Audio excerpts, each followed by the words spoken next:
Harka fuunee akkam jirtu kabajamtootaaf jaallatamtoota daawwattoota FB oduu gaggabaaboo sa'aatii kanaaf qindeeffannee isin biraan geenya. Oduu kana kan isinitti himu Ansaamu'eel Addaa. Haleellaa naannoo Amaaraa magaalaa Gondoritti Musliimota irratti kibxata raawwatameen wal qabatee shakkamtoonni 280 ta'an to'annoo jala oolfamu koreen walloo qaamolee nageenyaa fi tika mootummaa federaalaa beeksise.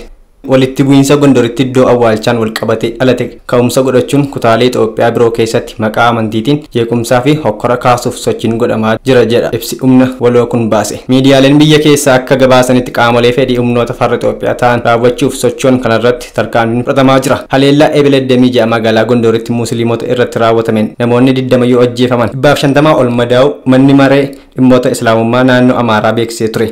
Haleellaa kanaan masgiidonni dhaabbileen daldalaa fi manneen jireenyaa musliimota hedduun gubachuus ibseera. Kanneen ajjeefaman keessaa sirna awwaalchaa namoota 7 guyyaa kaleessaa raawwachuun namoonni sirna awwaalchaa irratti argaman himan. Reeffi namoota kanaa maatiin mallatteessee baasuu hanga dhufutti jedhamee akka tursiifame, gariin ammoo kan eenyummaan isaanii adda hin baafamin akka jiran jiraattonni tokko ni dubbatu. Pirezidaantiin mootummaa naannoo Amaaraa Yiliqaal Kaffaaleeny ibsa kaleessa kennaniin wanta Gondoritti raawwate duukaa bu'uun kanneen badii raawwatan irratti tarkaanfii keessa deebii hin qabne fudhanna jedhaniiru. Namoonni 280 ta'an walitti bu'iinsa Gondor keessatti hirmaatanii fi walitti bu'iinsicha akka babal'atu godhan to'annoo jala oolfamaniirus jedhe. Kanneen kallattiin walitti bu'iinsicha keessaa qooda qaban qofa osoo hin taane kanneen miidiyaa garaagaraa fi miidiyaalee hawaasaa fayyadamuun odeeffannoo sobaa fi haasaawwan jibbiinsaa tamsaasan irratti tarkaanfiin ni fudhatama jedheera. Itoophiyaan walitti dhufeenya Afrikaa Arabaaf biyya gahee guddaa baachuu dandeessu ta'u Kuweetitti diinii dippiloomaatota Arabaa himan. Kuweetitti ambasaadarri Itoophiyaa Hasan Taajuu itti aanaa diinii dippiloomaatiikii korpisiif diinii olaanaa dippiloomaatota Arabaa Kuweetitti kan ta'an ambasaaddar Palestaan Raamii Taayib waliin mari'ataniiru. Ambasaaddar Hasan Taajuu marii kanarratti dhimma haala yeroo Itoophiyaa haaromsaawwan bara darban hojjetaman gahee qaxanaa Itoophiyaa fi Afrikaa ilaalchisuun akkasuma dhimma waliigaltee haaromsaa guddichaa Itoophiyaa irratti ejjennoo Itoophiyaa ibsaniiru.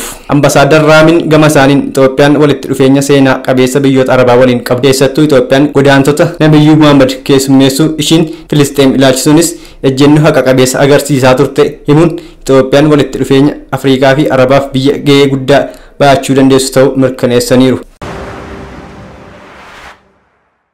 Waltajjiin marii daawwii talaallii ittisa dhibee gifiraa fi rakkoolee mudatan irratti xiyyeeffate magaalaa Finfinneetti taa'ame. Waltajjii marii kanaanis talaallii daa'immanii umriin isaanii baatiiwwan 15 hanga 24tti jiraniif kennamuu ilaalchisuun raawwiin talaallii ittisa dhibee gifiraa naannoo Oromiyaa sadarkaa inni irra jiruu fi rakkoolee mudataniin wal qabate qorannoo dhiyaate irratti bal'inaan mari'achuun waliin gahinsa talaallichaa guddisuuf walii galamuun himameera. Deetaan ministeera fayyaa Dr. Dirachee Dhugumaa dhibee gifiraa ittisuuf daa'imman umriin isaanii baatii 9 yoo guute talaalliin kan kennamuuf ta'u dabalataanis yeroo lammaffaatiif umriin isaanii baatii 15 hanga 24 yoo guute ni kennamaaf jedhan. Qorannoo samuuda naannoo Oromiyaa keessatti gaggeeffame kanas galtee godhachuun gara korooraatti jijjiiruun hojii bu'a qabeessa hojjechuuf kan gargaaru ta'uu himaniiru. Walii galtee talaallii dhibee kana guddisuuf qooda fudhattoonni cimanii hojjechuu akka qabanis dhaaman.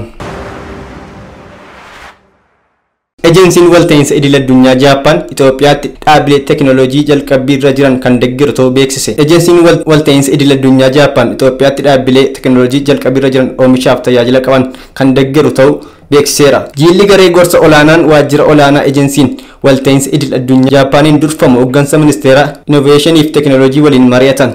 Marii kanaanis piroojeektii Niinijaa jedhamu cimsanii kan itti fufan ta'uu himaniiru.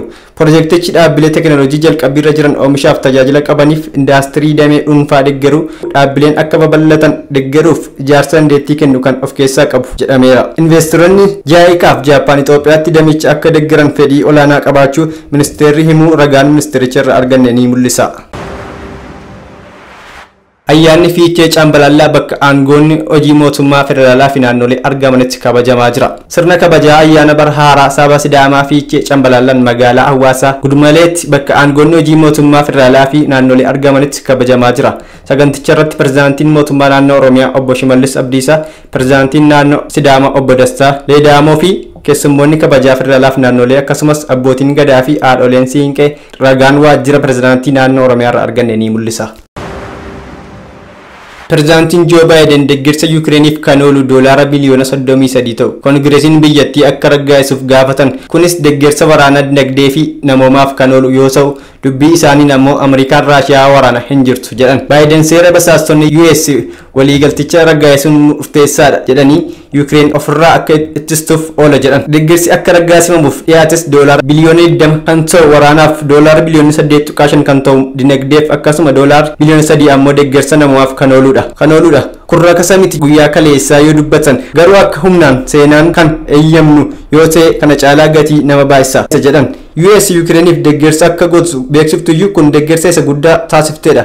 Biden akka jedhanitti deeggarsi US Ukraineef gama waraanaan taasifte taankii Raashiyaan gara Ukraineetti galchite tokko isaaf farra taankii 10 gumaachite. Dubbii jabduu taasisan irratti gama biraan US Raashiyaa waraanaa hin jirtu jedhan.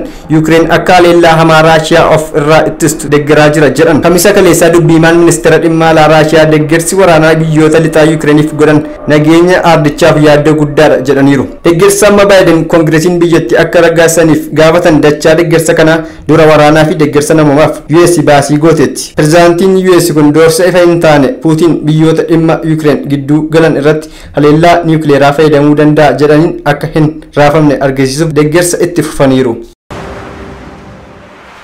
Egaan kabajamtoota daawwattoota keenya oduu gaggabaaboo sa'aatii kanaaf qindeeffannee xumurree jirra. Qophiileen FIB afaan itti fufuu daawwadhaa.